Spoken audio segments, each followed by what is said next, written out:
Email authentication is a collaborative process between email service providers, your IT department, and marketing. It's critical for verifying the identity of the email sender and protecting against spoofing or hijacking of your email domain. Following best practices of email authentication builds trust with recipients and prevents spam and dangerous emails from your brand. Authentication helps confirm the legitimacy of your email program and the sender's identity. This increases trust in your brand and prevents bad actors from impersonating you. Proper email authentication is an important part of maintaining a healthy email program and protecting your brand reputation. In this section, we will cover the different DNS authentication protocols, what they do, and in later sections, we will cover how to implement them. SPF is an email authentication method that allows domain owners to specify which IP addresses are authorized to send emails on their behalf.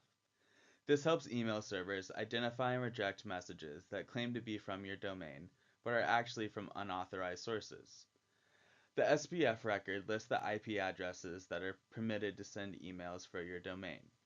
When an email server receives a message, it can check the SPF record to verify that the sending IP is authorized. If not, it can reject the message as potentially fraudulent. Implementing SPF is an important first step in protecting your domain from email spoofing and improving email deliverability. By clearly defining your authorized sending IPs, you make it harder for attackers to impersonate your domain in phishing or spam campaigns. During the SPF lookup process, there are several possible results. None, no SPF record found, or the lookup didn't return any results. Neutral, information is missing, treated the same as none result. Pass, the sending IP is authorized, the email will be delivered.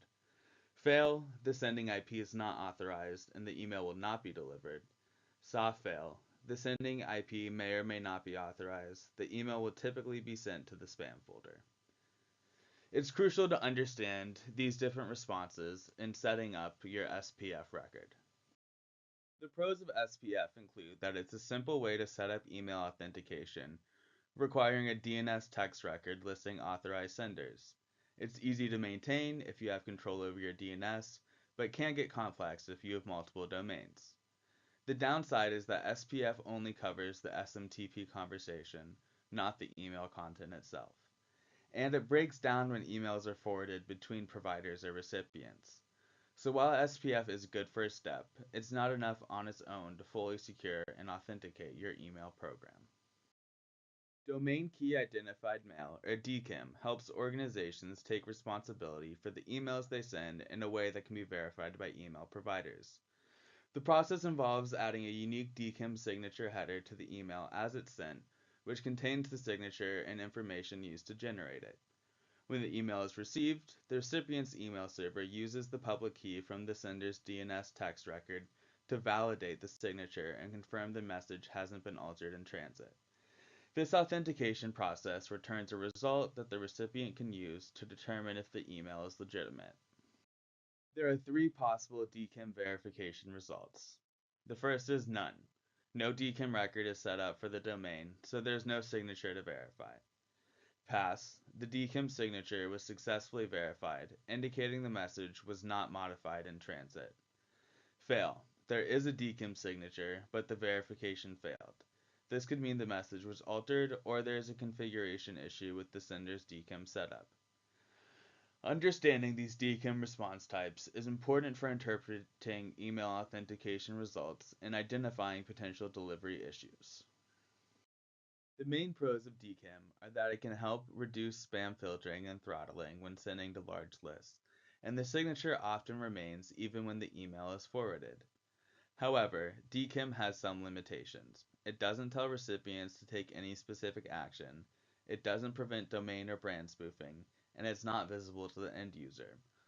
So while DKIM is a useful tool for email authentication, it works best when combined with other measures like SPF to provide a more comprehensive approach to securing your email program. Domain-based message authentication reporting and conformance, or DMARC, is an email authentication method that helps detect and prevent phishing attacks. It has three main functions for email senders. It authenticates their legitimate email messages from their sending domains. It tells mailbox providers what to do if an email fails authentication. It can send to spam or reject, and report this back to the sending domain, and provides insights into the email threat landscape through aggregate reports. This helps senders identify threats against their customers and better protect their brand from phishing and spoofing. The DMARC process starts with the receiving email server checking the domain's DMARC record in the DNS. It then evaluates the email against the DMARC policy, using the results of SPF and DKIM checks. The DMARC policy determines what happens to the email based on the results of these checks. A none response tells the mailbox provider to monitor emails without enforcement. A quarantine response marks failing emails as suspicious, likely sending them to spam. And a reject response blocks failing emails from being delivered. Finally, the receiving server sends reports back to the sending domain about the DMARC results. DMARC provides the highest level of email authentication security available. It allows you to customize policies for handling failed authentication attempts, and DMARC setup is simple with the DNS text record, and the policies can be flexibly adjusted over time. However, coordinating multiple departments and senders can make DMARC implementation complex. The DMARC reports are dense and require technical expertise to interpret. Improper DMARC implementation can result in legitimate emails being blocked, which has real cost to your business. BIMI is a new email standard that allows verified brand logos to be displayed next to emails in the inbox. This helps build trust in the sender and makes messages stand out in crowded inboxes.